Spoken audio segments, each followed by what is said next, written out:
এই যে ঠাকুরের হাতে দেখতে পাচ্ছ একটা লাল রঙের সুতো, এটা হচ্ছে কার, অ্যাকচুয়ালি মঙ্গল কার। এই ঠাকুরের হাতের এই মঙ্গল কার থেকে কিন্তু আমাদের মানুষের হাতের মঙ্গল কারের সূচনা অ্যাকচুয়ালি শুরু হয়েছে। অ্যাকচুয়ালি উমা যখন আমাদের বাড়িতে আসেন তখন তো উমা তো তার বাপের বাড়িতে আসছে, তো আমাদের কাছে উমা হচ্ছে আমাদের সন্তান সম। তাই সন্তানের মঙ্গল কামনায় আমরা তার, যেমন বিপত্তারিণী তার হয় তেমন অন্য অনেক রকমের মঙ্গল তার হয়, তেমন এরকম একটা মঙ্গল তার বাঁধা হয়। তেমন কিন্তু ঠাকুরের হাতেও মঙ্গল তার বাঁধা হয় তার মঙ্গল কামনায়। শুধু আমাদের মঙ্গল কামনা চাইলে হবে? তার মঙ্গল কামনা কোথায় যাবে?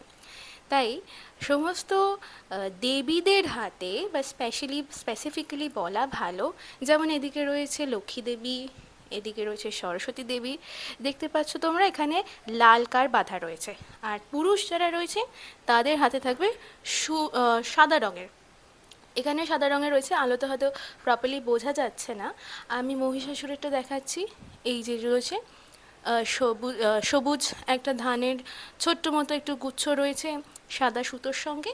আর কার্তিকেয়টাও খুব ভালো করে হয়তো বুঝতে পারবে, এই যে কার্তিকেয়টা। ইভেন ময়ূরেরও কিন্তু রয়েছে, পইতে তো রয়েছেই, ময়ূরের গলাতেও রয়েছে।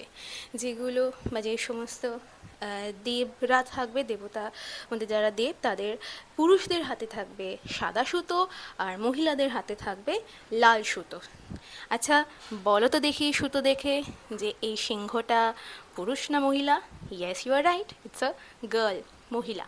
তাই জন্য অ্যাকচুয়ালি এটা সিংহী, আমরা সিংহ বলি কিন্তু এটা কিন্তু অ্যাকচুয়ালি সিংহী। দেখুন পায়ে কিন্তু লাল কার বাঁধা, আর এদিকে ইঁদুরেরও কিন্তু অ্যাকচুয়ালি সাদা সুতো বাঁধা, সাদা কার বাঁধা, সঙ্গে একটু সবুজ ঘাস মতো রয়েছে।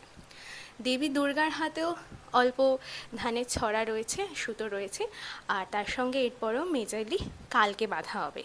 আর সিঁদুর পরার পরে দেবী দুর্গাকে কি সুন্দর লাগছে না? অবশ্যই লক্ষ্মী আর সরস্বতী ঠাকুরকেও খুব সুন্দর লাগছে, কিন্তু কেন জানি না দেবী দুর্গাকে আমার একটু বেশিই ভালো লাগছে। তোমরা কি বলো?